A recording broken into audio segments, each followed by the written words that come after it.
Okay, to all my dizzy people out there, do not just decide to do an Epley maneuver on yourself because maybe you've had vertigo in the past and you're sure that this is vertigo, or your neighbor told you that she had vertigo and this is what you need to do, or even maybe you saw a doctor that said you had vertigo and you need to see somebody to do the Epley maneuver. So there are two primary types of vertigo, and if you do not have the kind that is corrected with the Epley maneuver, to be fair, that is about 80% of the cases, which is why that maneuver is generally the only thing that people know. But I have had several clients within the past few weeks that have not had that canal involved. You have 3 different canals in each ear that can be involved in BPPV. And if it's not that posterior canal, then you most likely will actually make it worse. You'll make yourself more nauseated, where you might have just been slightly nauseous before. Most people that get the other canal involved, it's called the lateral canal, they tend to be the ones that are even more nauseated and sometimes actually vomit. So do not just automatically Google Epley or take anybody else's word for it.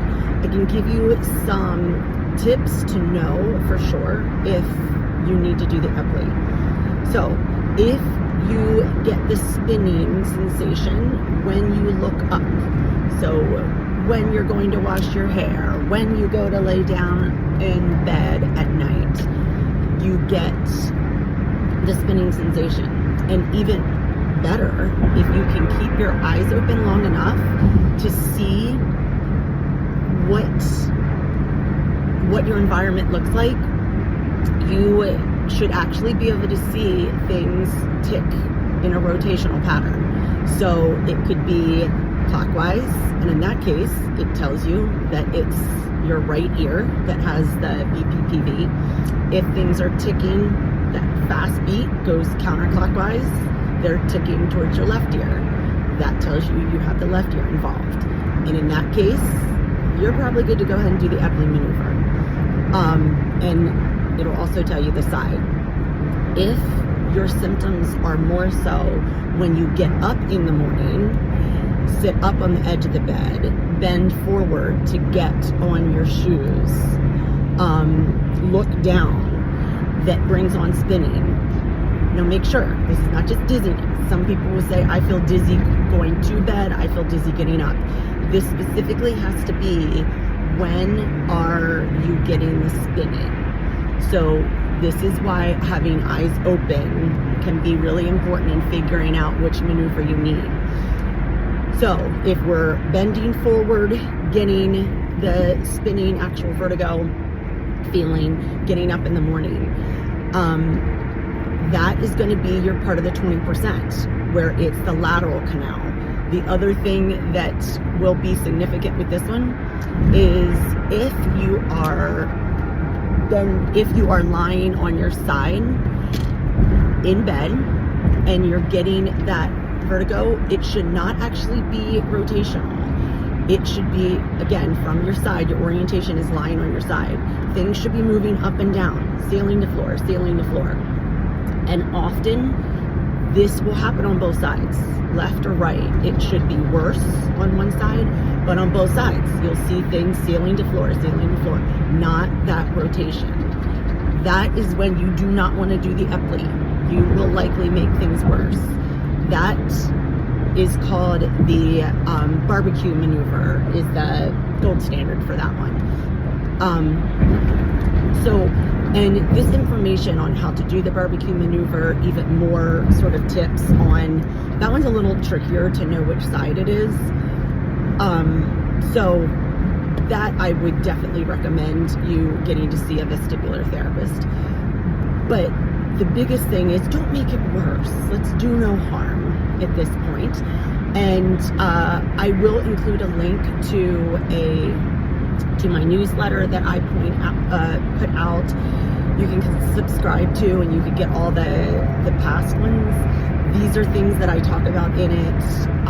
Just really trying to help people treat themselves as much as possible without having to get into a medical professional if not needed, but also helping you to have a little bit more clarity if you need to get into a medical professional and who that might be.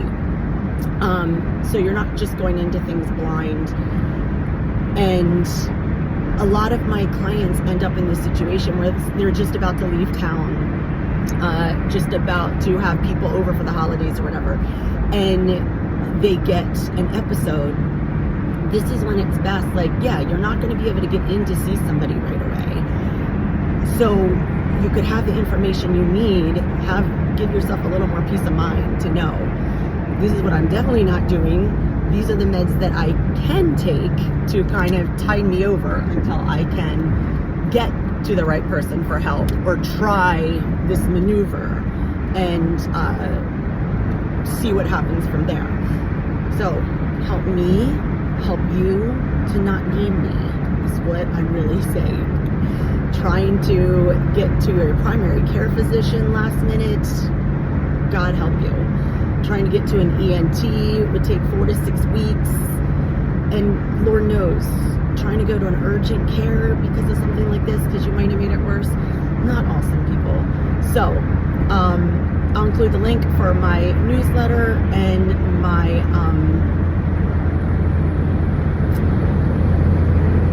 kind of website where there can be some more like free resources for you. Okay, Godspeed.